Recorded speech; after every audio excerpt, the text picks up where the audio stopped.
warahmatullahi wabarakatuh. Perkenalkan, kami dari mahasiswa jurusan Manajemen Pendidikan, Fakultas Ilmu Pendidikan, Universitas Negeri Gorontalo. Perkenalkan, nama saya Listianti Deki dengan NIM 131424051. Dengan saya Yulita Maududla dengan NIM 131424040. Kami akan mempresentasikan materi kami yang berjudul Manajemen Keuangan Perguruan Tinggi.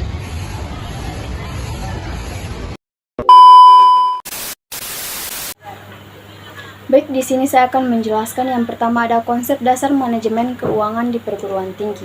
Yang pertama yaitu pengertian manajemen keuangan.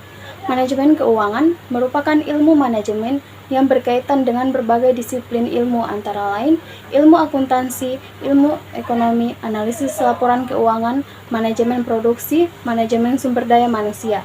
Sehingga manajemen keuangan dapat diartikan penggabungan dari berbagai ilmu yang berkaitan dengan manajemen, dengan mengkaji dan menganalisis bagaimana aktivitas seorang manajer keuangan dalam mencari dana, mengelola dana, dan membagi dana untuk mencapai tujuan perusahaan atau organisasi. Di mana tujuan perusahaan atau organisasi adalah meningkatkan kesejahteraan pemilik perusahaan atau organisasi dan beroperasinya perusahaan secara berkelanjutan. Selanjutnya ada fungsi dan tujuan manajemen keuangan. Yang pertama, manajemen keuangan menyangkut perencanaan, analisis, dan pengendalian kegiatan keuangan. Dengan demikian, dalam perusahaan, kegiatan tersebut tidak terbatas pada bagian keuangan. Yang kedua, manajer keuangan perlu memperoleh dana dari pasar keuangan atau financial market. Dana yang diperoleh kemudian diinvestasikan pada berbagai aktivitas perusahaan untuk mendanai kegiatan perusahaan. Kalau kegiatan memperoleh dana berarti perusahaan menerbitkan aktivitas finansial. Maka kegiatan menanamkan dana membuat perusahaan memiliki aktiva real. Yang ketiga, dari kegiatan menanamkan dana disebut investasi. Perusahaan mengharapkan untuk memperoleh hasil yang lebih besar dari pengorbanannya. Dengan kata lain diharapkan diperoleh laba. Laba yang diperlukan perlu diputuskan untuk dikembalikan ke pemilik dana atau pasar keuangan atau diinvestasikan kembali ke perusahaan. Yang keempat, dengan demikian manajer keuangan perlu mengambil keputusan tentang penggunaan dana disebut sebagai keputusan investasi. Memperoleh dana disebut sebagai keputusan pendanaan. Pembagian laba disebut sebagai kebijakan dividen. Prinsip pengelolaan keuangan pendidikan. Yang pertama ada transparansi.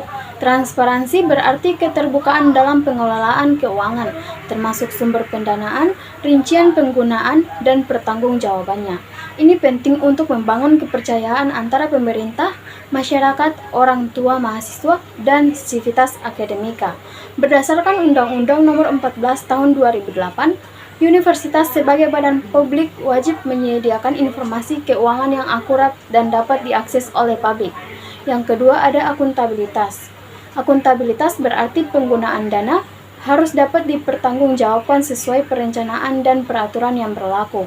3 pilar akuntabilitas adalah yang pertama, transparansi dalam pengelolaan. Yang kedua, adanya standar kinerja yang terukur. Dan yang ketiga, partisipasi dalam menciptakan pelayanan yang efisien. Yang ketiga itu ada efektivitas. Efektivitas berarti pencapaian tujuan yang telah ditetapkan. Pengelolaan keuangan dianggap efektif jika tujuan lembaga tercapai dengan hasil yang sesuai dengan visi dan outcome yang diinginkan.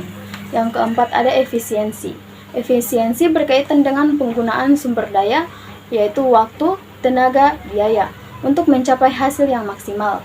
Kegiatan dianggap efisien jika penggunaan sumber daya dapat menghasilkan output sebanyak-banyaknya, baik dari segi kuantitas maupun kualitas.